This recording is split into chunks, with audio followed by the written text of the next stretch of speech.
That is a nice cape. Let's go use it on Hellweir! After getting my invention up a bit more, I decided it was time to throw a few budget perks into my Anima Core of Zamorak armor and my Shadow Glaives. I've decided that I'm not going to use any fancy components for perks yet until I unlock Ancient Invention, because it feels like it would be a bit of a waste to use them now. I ended up with Crackling 2, Enhanced Devoted 2, Mobile, and Venom Blood on my armor, along with Precise 3 and Equilibrium 2 on my weapons. Not the most exciting perk setup, but better than nothing for now. Afterwards, I went off to complete the Defender of Varak quest. This is a pretty easy quest with not too much to talk about. You do visit the wilderness, but it's instant, so there's nothing to worry about.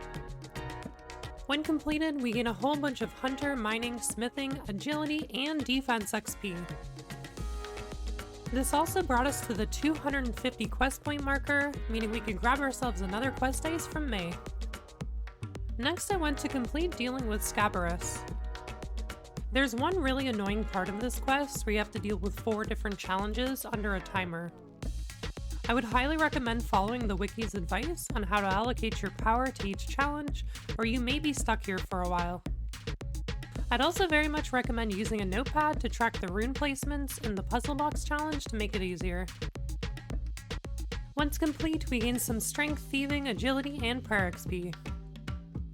At this time, I was 94 divination, nearing 95, and figured it was worth finishing this off while unlocking the boost from the Hall of Memories. You can teleport to the Hall of Memories by right-clicking on your memory strands in your currency pouch and choosing Teleport. Then you want to enter the pool. After a brief tutorial, you'll want to start completing each of the memory storage bots to unlock their effects.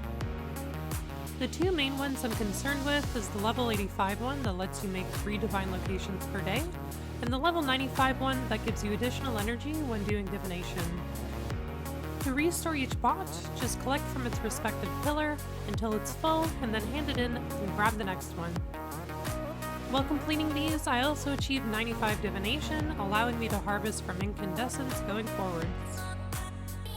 With Invention, you're going to be going through a lot of energy, so I'd highly recommend getting 95 div as soon as you can.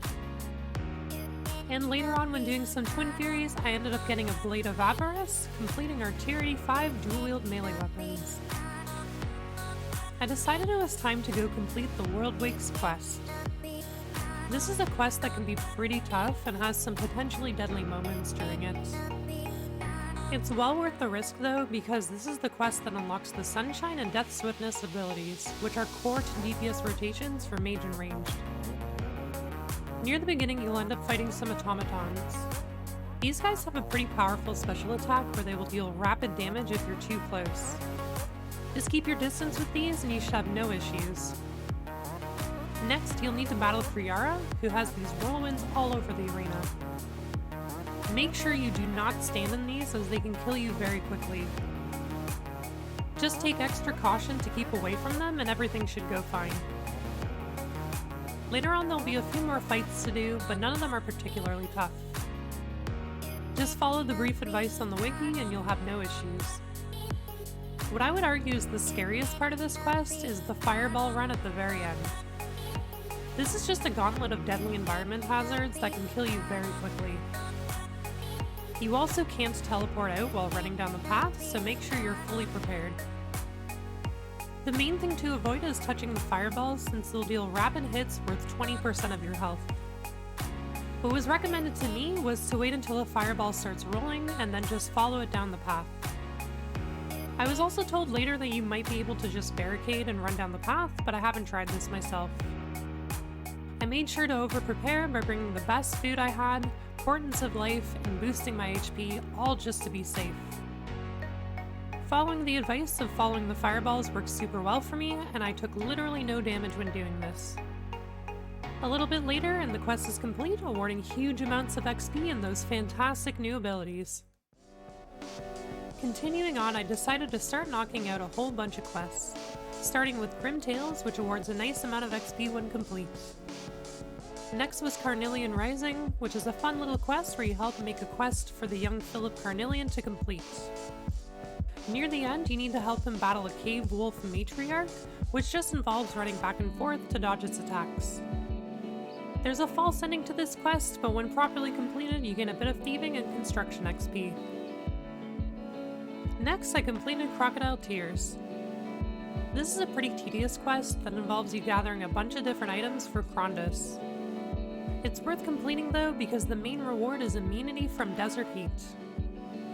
Next up, I finally went and completed the Curse of the Black Stone, which was very simple since I'd already completed each dungeon's story mode previously. A nice reward from this quest is a 10% damage reduction when doing any of the elite dungeons going forward. Then I went and finished off Barbarian training so I could start my next quest, Hero's Welcome. This is a longish quest that has a couple fights to mention. During this first one, make sure you have the Dragonkin Protective Charm equipped for the fight. The fight itself is pretty simple, just make sure to move away when he starts charging up his special attack. Later on, you'll have to battle the Abomination. You'll need to start off by mining the pillars while avoiding the Fire Breath attack and his Slam attack. Once you've weakened a pillar, you need to lure one of his fireballs into it to destroy it. This needs to be done for each pillar. Afterwards, there'll be a brief cutscene where the Abomination gets crushed.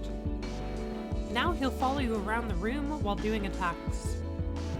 You can't really deal much damage to him, so you'll want to damage him by luring him underneath the falling rocks. Continue to do this while dodging his slam, and he'll die pretty quickly. A nice strategy is to find some falling rocks over the water pools so you can easily negate his fire. Once you finish the quest, you're rewarded with some smithing, mining, slayer, and divination XP. Later on, I completed Empire Need, which is a super short quest that awards a nice chunk of firemaking, fletching, and crafting XP. At this time, As an Address quest was coming out soon, and I wanted to be able to stay up to date with the current storyline in the game, so I decided to work on the requirements for that one. First up, I needed to complete the Needle Skips, which is a simple quest that awards you with an XP lamp when complete. Then I completed You Are It, which is another very easy one to complete. Next up was Desperate Times, which has a few puzzles to complete, but the wiki can help you out with them if you're having trouble. Once done, we're awarded with a huge XP lamp and a bag to store clue scrolls in. Next, I wanted to complete the Vault of Shadows mini-quest, but was only able to partially complete it since you need the Arch Pylon active for parts of the quest. You also need the Ring of Visibility, which I didn't realize at the time and hadn't obtained yet. Either way, I got what I could done and would have to come back to this one later. Eventually, I'd gotten my invention level up enough to start making some invention machines. These are super handy devices you can build at the Invention Guild to automate various tasks for you. At this time, I made sure to build myself an auto disassembler to make my life a bit easier. In the aims of starting to work towards unlocking curses, I went and completed the Devious Minds quest. This is a quick and easy one that awards some fletching, runecrafting, and smithing XP. I also finally got my Herblore level to 90, which meant I could stew boost for overloads. And after making some potions for this, I have my first overloads. With overloads unlocked, I decided it would be a great time to go for my first kiln cape and decided to go for the melee one. The fight kiln is mostly an endurance challenge, similar to the fight cape for the fire cape. At lower levels, I'd very much recommend using an aura like vampirism to reduce the amount of food you'll use. The scary parts during the kiln are whenever you have to face off against Jads. They work the same as they did in the fight cave, so just make sure to do your prayer flicks and you should be fine. When using melee, it can be kinda tough to fight Jad, because he has a melee attack that's hard to flick for. But if you have a halberd ranged weapon like I did with my lance, you can just make sure to stay 2 tiles away when fighting him. There's also a phase where you have to battle 2 Jads at once. My recommendation is to use one of the invincibility crystals that drops throughout the fight kiln to quickly deal with one of them.